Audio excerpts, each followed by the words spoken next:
Togo Info, le Togo à votre portée. Chers camarades de lutte, chers frères et sœurs, en lutte pour un Togo nouveau, en lutte pour un Togo meilleur, recevez en toute humilité mes salutations fraternelles. Vous êtes nombreux à m'interpeller par rapport à ces moments de bouleversement, de choc que le regroupement dans lequel je veux choisir comme étant le porte-parole pour de temps à autre situer l'opinion nationale et internationale sur l'évolution de nos activités. Mes chers amis, quand vous constituez un groupe et surtout dans le domaine politique, il y a toujours des hauts et des bas. C'est ça qui caractérise notre existence ici-bas. Parce que le monde évolue de crise en crise, de rupture en rupture et de contradiction en contradiction. C'est ce que notre regroupement, qui est né depuis le 31 décembre 2019, est en train de vivre. Mais ce qui est très intéressant, les hommes et les femmes qui constituent ce bloc et qui ont décidé de se mettre ensemble suite à l'appel du prélat, appuyé par les imams et surtout l'imam Ouaïdou de Bafilo, à qui je jette des fleurs pour son sang-froid, sa sagesse. Sans oublier l'apport du MJS, qui fait un des mouvements qui a le plus collaboré auprès de Monseigneur et de Marc Mondji pour la mise en place de ce regroupement qui a participé aux élections du 22 février 2020. Tout le monde connaît les résultats et le contentieux électoral qui est né à cause du manque de transparence par rapport au choix de la souveraineté populaire. Mes chers compatriotes, comme la tradition nous l'exige, à tout seigneur, à tout honneur, je voudrais, en toute humilité, jeter des fleurs à Monseigneur Faniko Podjogo pour son engagement, pour ses sacrifices multiformes en faveur de l'orphelin, de la veuve, des opprimés, des prisonniers politiques, des exilés politiques, bref, en faveur du peuple togolais tout entier. Mes chers amis, la perfection n'est pas de ce monde et nul n'est irremplaçable. Il faut que ça soit clair pour nous tous. Toute existence humaine est éphémère. Chaque action que nous posons n'est pas la fin du monde. Personne n'est le centre de l'humanité. Chacun de nous fait son travail, apporte sa contribution pour un temps et à un moment donné, on cède la place à d'autres. Mes chers amis, il serait inutile de venir sur la genèse et l'historique de la DMK.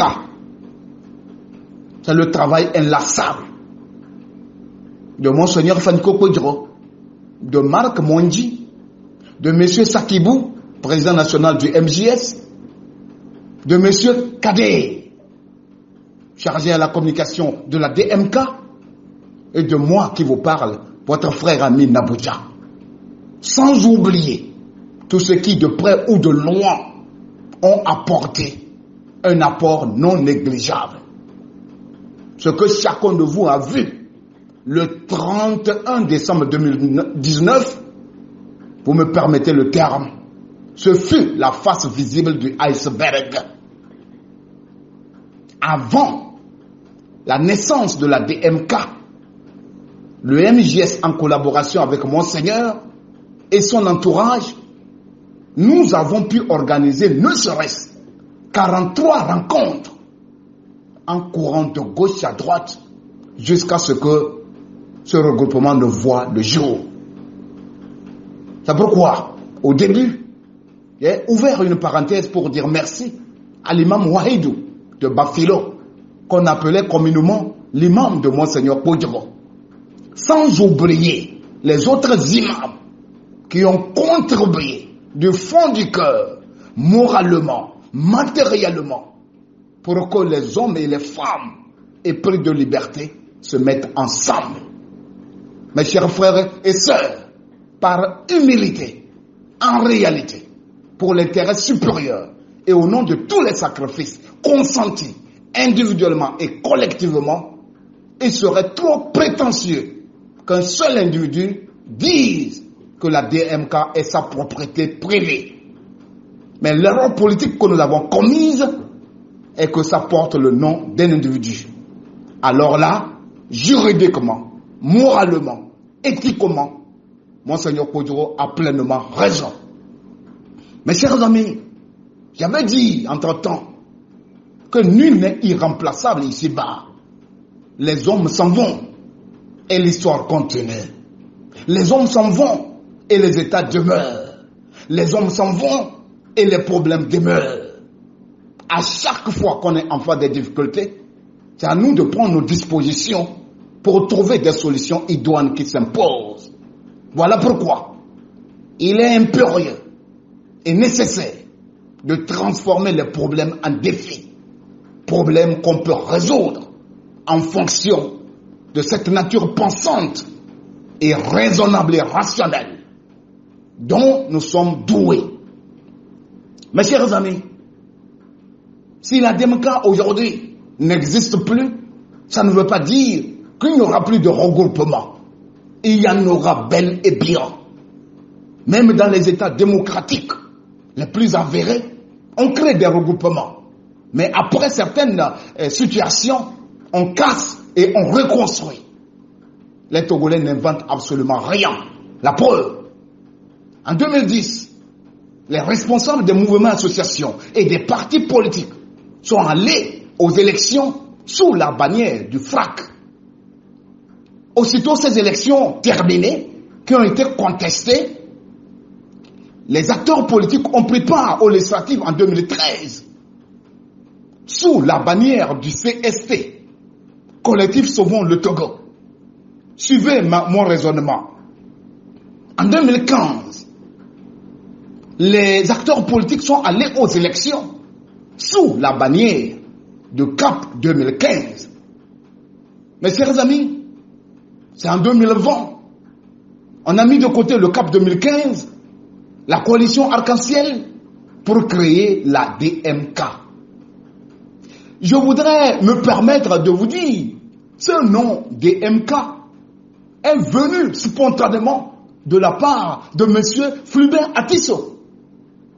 C'est pourquoi je dis à tout seigneur, à tout honneur.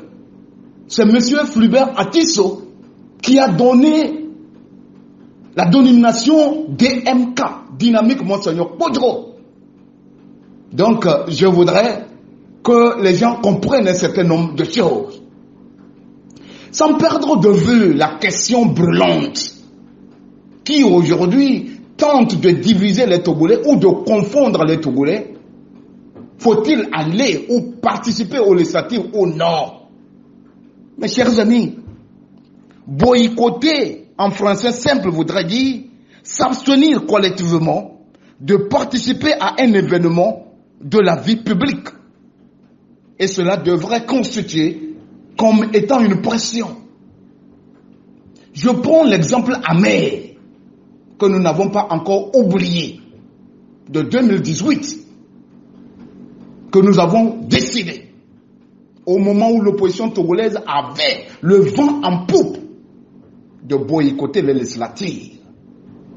Grande fut notre déception, grande fut notre désolation, grande fut notre stupéfaction. Parce que nous avons reculé loin derrière. Les libertés individuelles et collectives sont menacées et personne n'est à l'abri. Durant 2018 jusqu'à 2020, jusqu'à aujourd'hui à 2023, combien de manifestations on a pu tenir? Les préfets sont devenus les tout-puissants dans les préfectures. Les maires sont devenus les tout-puissants dans les préfectures. Sans oublier les ministres qui, à partir d'un seul clin d'œil, sont capables d'interdire toute manifestation. Parce que nous avons choisi de ne plus avoir de représentants à l'Assemblée nationale. Mes chers amis, quand on décide de se détruire, de s'effacer, c'est qu'on donne la force à son adversaire. Le boycott, c'est la résignation. Le boycott, c'est l'abandon. Le boycott, c'est refuser de prendre le risque. Mes chers amis, ceux qui arrivent à faire la politique, c'est ceux qui n'ont pas peur de prendre les risques. Faire la politique, c'est dire oui à tous les risques possibles. Parce que quand on agit, on assume. Ça peut être pile ou face. Ça permet à l'homme de s'assagir et de tirer les leçons de ses échecs antérieurs pour mieux se préparer pour les échéances à venir. Mes chers amis, le débat est très pertinent et ça en vaut la chandelle. Je ne suis pas de ceux qui encouragent le boycott et l'abandon. Puisque pour moi, en tant que prof de philosophie, la nature a horreur de vide. Je dis bien, la nature a horreur de vide. Et comme on le dit si bien couramment, qui va à la chasse perd sa place. Nous avons dit ici que nous avons en face de nous des députés nommés. Tout le monde le disait juste pour se consoler. Mais à la fin, ces derniers moments, le député qui est en phase avec le peuple, que tout le monde applaudit, qu'on avait considéré avant comme étant député nommé, c'est M. Abbas Kaboua. Parce qu'il s'est rapproché à travers ses positions, ses discours du côté du peuple. Voilà le travail que nous voulons faire. Il faut que nous puissions avoir des gens à l'hémicycle qui doivent parler au nom du peuple.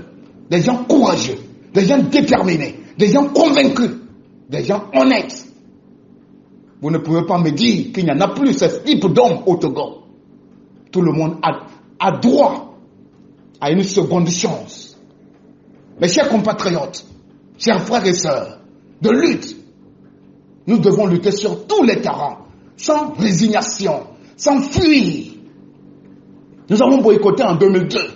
Ça a permis à son excellence Yadima de modifier la constitution. Seulement qu'en 2005, la nature a décidé autrement. Nous avons boycotté en 2018. Tout le monde connaît les conséquences jusqu'à ce jour. Mes chers frères et sœurs, nous sommes face à deux situations qui semblent être plus ou moins opposées, mais qui en réalité concourent au même résultat. Les partisans du boycott qui préconisent des manifestations populaires devant permettre au peuple togolais de retrouver sa liberté. Et ceux qui prônent le non-boycott, autrement dit, de participer à toute élection vaille que vaille, pour accroître toujours la pression et pour rendre visibles nos actions politiques. À la fin, les deux tendances visent quoi? À redonner au peuple togolais son espoir, sa souveraineté, sa liberté. Et chers amis, que ceux qui prônent la résistance populaire s'organisent à leur niveau, sans jeter les cailloux et l'anathème sur ceux qui pensent que le boycott n'est pas la panacée, la solution. Ceux-là également, qui pensent qu'il ne faut pas laisser de boulevard au régime, doivent également se constituer, s'ouvrir à d'autres forces, constituer une alliance électorale forte pour que ce qui s'est produit en 1994, où l'opposition avait eu la majorité à l'Assemblée nationale, se répète. Il faut accroître la pression sur ceux qui dirigent en faveur d'une poignée d'individus et permettre à chaque Togolais de se retrouver dans nos dirigeants. C'est au Togo seul que celui qui est contre moi s'organise pour me détruire. Pourtant, on se dit tous victimes d'une situation donnée. C'est au Togo seul. Vous me permettez de donner l'exemple de la Guinée. Quand Cellou Diallo a décidé d'aller au présidentiel, ceux qui étaient contre, personne ne s'est insurgé contre lui. On s'est tué en le laissant faire. À la fin, je peux dire son risque a été payant. Parce que c'est cette pression accrue contre Alpha Condé qui a poussé les militaires à opérer le coup d'État. Mes chers amis, nous n'inventons absolument rien. Je donne l'exemple de Julius Malema en Afrique du Sud, avec à peine 9 députés à l'Assemblée nationale. Mais à cause de leur engagement, de leur détermination, on avait comme l'impression qu'ils étaient majoritaires. Ce qui a conduit Jacob Zuma à la chute. Mes chers amis, je donne aussi l'exemple triste de M. Campo, l'opposant charismatique au Cameroun, pour avoir décidé de boycotter les législatives. Ça l'a affaibli politiquement et ça donnait la place à ceux qui ne devaient pas être au devant du peuple de l'être. Parce que comme je l'avais dit, la nature a horreur de vide. Mes chers amis, Sonko aujourd'hui au Sénégal, malgré tout ce qu'ils ont eu comme blocage, menace, intimidation, si au Togo, on devait lui demander de jeter l'éponge. Mais il a dit non, nous irons jusqu'au bout. Aujourd'hui, si Macky Sall est dans un état de doute permanent, c'est parce qu'on ne lui a pas laissé un boulevard. À travers le boycott, à travers l'abandon, à travers le recul en arrière. Mes chers frères et sœurs, il y a 1001 preuves pour nous montrer que le choix suicidaire en politique dans un état non démocratique qui serait le boycott. Organisons-nous. Que ceux qui demandent la lutte populaire dans les rues ne jettent pas les cailloux à ceux qui disent nous irons aux législatives. Parce que pour nous, c'est aussi une voie, une alternative pour atteindre nos objectifs. Les premiers auront besoin des deuxièmes, des seconds. Les seconds auront besoin des premiers. Autrement dit, pour la lutte populaire, nous serons là ensemble. Pour les législatives également, même si réellement ce n'est pas ton choix, ce n'est pas raisonnable, ce n'est pas moralement bon de chercher à détruire. Mes chers amis, quand vous poursuivez un lièvre, il y a 1001 manières de l'atteindre. Il y en a qui le suivent directement, il y en a qui courent en donnant une distance donnée, en espérant que quand il va virer d'un autre côté, il me parviendra. C'est ça notre tactique et qui devait nous interpeller. Mes chers amis, j'ai été long et ça en vaut la peine pour situer l'opinion nationale et internationale sur ces derniers événements qui touchent la DMK et par ricochet l'avenir de notre pays. Un mouvement comme la DMK aujourd'hui, qu'on le veuille ou pas, c'est une force et l'avenir de notre pays. Mes chers amis, chers compatriotes, les Togolais ne vont pas être déçus. Les Togolais ne vont pas être déçus. Parce que pour un dirigeant soit au service du peuple, ça dépend de la force et de la détermination de l'opposition. Si l'opposition est faible, le dirigeant oublie le peuple. Parce que ça manque de pression par rapport à la gouvernance ou à la gestion de l'État. Dire d'abandonner, de fuir l'Assemblée nationale, parce que les conditions ne sont pas réunies, c'est demander aux Togolais de se préparer pour subir le pire. Mes chers frères et sœurs, aux grands mots, les grands remèdes, je voudrais demander, pour finir, en toute humilité, à ceux qui prônent le boycott, de s'abstenir de décourager les Togolais. Ils n'ont qu'à se préparer dans leur coin. Nous avons besoin de quelle occasion pour que la révolution puisse avoir lieu. Au moment où nous nous parlons, nous avons des dizaines de Togolais dans les prisons. Personne n'a levé le petit doigt depuis 2018 pour dire il faut la révolution. Une fois qu'on est au Togo, on a un discours. Mais quand on quitte le Togo, par la force des choses, on change de discours. Mes chers amis, les Togolais ne sont pas des enfants. Les Togolais ne sont pas des bambins. Les législatives, dans leur organisation, sont bel et bien différentes des présidentielles. Les législatives se gagnent de façon locale. Et si des gens sont organisés, bien outillés, bien préparés, ils iront défendre dans les bureaux de vote les résultats de leur localité. Demandons-nous comment les gens ont procédé pour que dans des zones où le régime considère comme étant ses fiefs, je donne l'exemple de Grinkouka en 2013, l'honorable Targon est sorti comme député de l'opposition à Mango, à Dapaon, à Bassar, à Bafilo, à Sokodé, vous me permettez. Nous avons eu des députés de l'opposition. Mes chers amis, ce n'est pas impossible. Ça devient impossible quand on demande d'abdiquer, d'abandonner, de se résigner, de fuir la terreur. On ne fuit pas la terreur. On trouve des solutions à travers notre raison, notre sagesse, afin de pouvoir ramener tout le monde à la raison pour que le Togo redevienne un État normal. Je ne saurais finir sans inviter les acteurs politiques. Il y a eu des erreurs. Il y a eu des erreurs. Le peuple est déçu.